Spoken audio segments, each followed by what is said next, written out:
July is National Minority Health Awareness Month.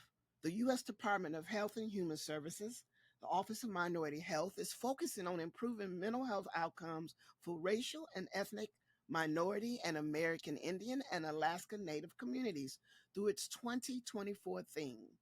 Be the source for better health, improving health outcomes through our cultures, communities, and connections. This theme calls on each of us to better understand how the unique environments, cultures, histories, and circumstances known as social determinants of health impact the mental health of Black, Indigenous, and other historically minoritized populations.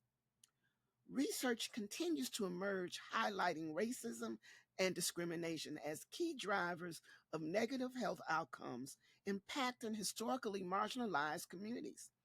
Join NICHQ as we explore the weathering hypothesis, equity, and ally fatigue, and the challenges of both navigating racist and discriminatory systems and working to dismantle them. Arlene Geronimus wrote about the weathering hypothesis in the early 1990s to explain health disparities in newborn babies and birth mothers due to years of social, economic, and political oppression.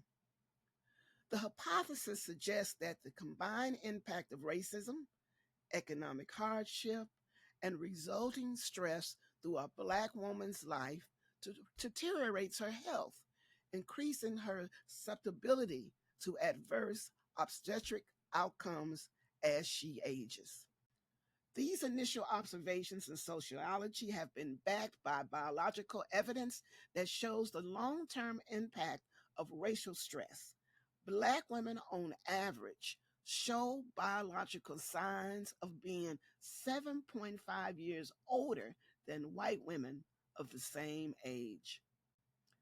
Exposure to weathering can also lead to socioeconomic disadvantages for marginalized communities, where they often face economic challenges, unsafe living conditions, and limited access to health care, further contributing to chronic stress. Chronic stress due to exposure to weathering can be triggered by racism and discrimination and has been linked to various health problems, including hypertension, cardiovascular disease, and mental health issues.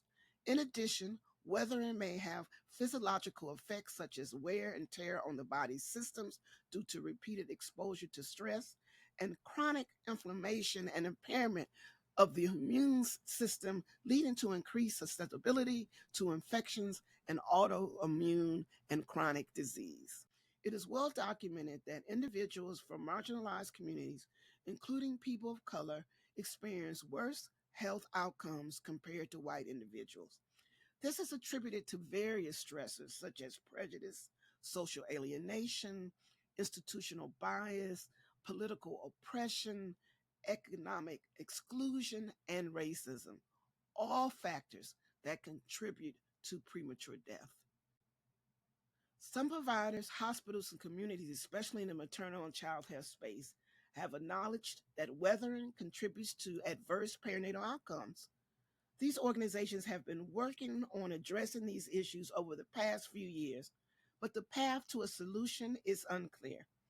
Unfortunately, the burden of this work often falls on staff of color who are provided with limited resources, which can lead to both equity and ally fatigue. The term equity fatigue refers to the exhaustion and frustration experienced by individuals, organizations, or communities engaged in long term efforts to promote equity, diversity, and inclusion. Racial equity fatigue and ally fatigue often refer to people who are tired of talking about racial equity. However, racial equity fatigue is more than just being tired of talking about equity, especially for those involved in equity work. The physical and mental exhaustion experienced by people of color can be relentless. As stated by the leaders of Color Fellows, recognizing that many of our white colleagues may be able to walk away if they get tired of these conversations, we, people of color, can't take a break. We can't walk away. We will always be of color. It is understandable that many allies face feelings of exhaustion in their day to day life because of what they learn from oppressed people. They can feel overwhelmed with guilt and sadness upon discovering the mistreatment of people due to their skin color or nationality, gender identity or sexual orientation, or disability status. Intersectionality reminds us that people who hold a multitude of minoritized identities may experience mistreatment in compounding ways. Collectively, feeling unsupported by leadership and others by a lack of resources and tools of differing priorities that do not promote equity work can lead to disappointment and the belief that nothing seems to be changing for the better. These types of fatigues can arise from various factors and manifest themselves in different ways, such as persistent resistance to change, slow progress in change, and emotional and psychological toll on those invested in equity.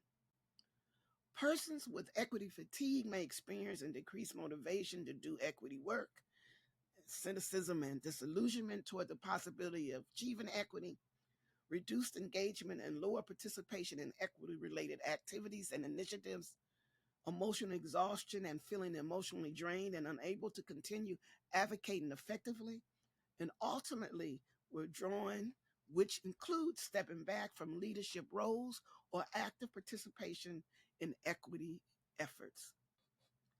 Equity fatigue is having a noticeable impact on maternal and child health, particularly among marginalized communities. This impact is reflected in several ways, such as healthcare access, quality of care, perinatal health outcomes, political fallout, reduced funding, just to name a few. Chronic stress and the cumulative burden of inequities can negatively impact the health of mothers, birthing people, and their children, contributing to a higher rates of preterm births, low birth weight, and infant mortality. Persistent inequities in healthcare can lead to fatigue among healthcare providers, community advocates, resulting in reduced efforts to reach underserved populations. Racial equity and allied fatigue contribute to emotional and physical exhaustion, high turnover rates, reduced advocacy, reduced funding, and support for equity work. What must we do to address and prevent racial equity and allied fatigue?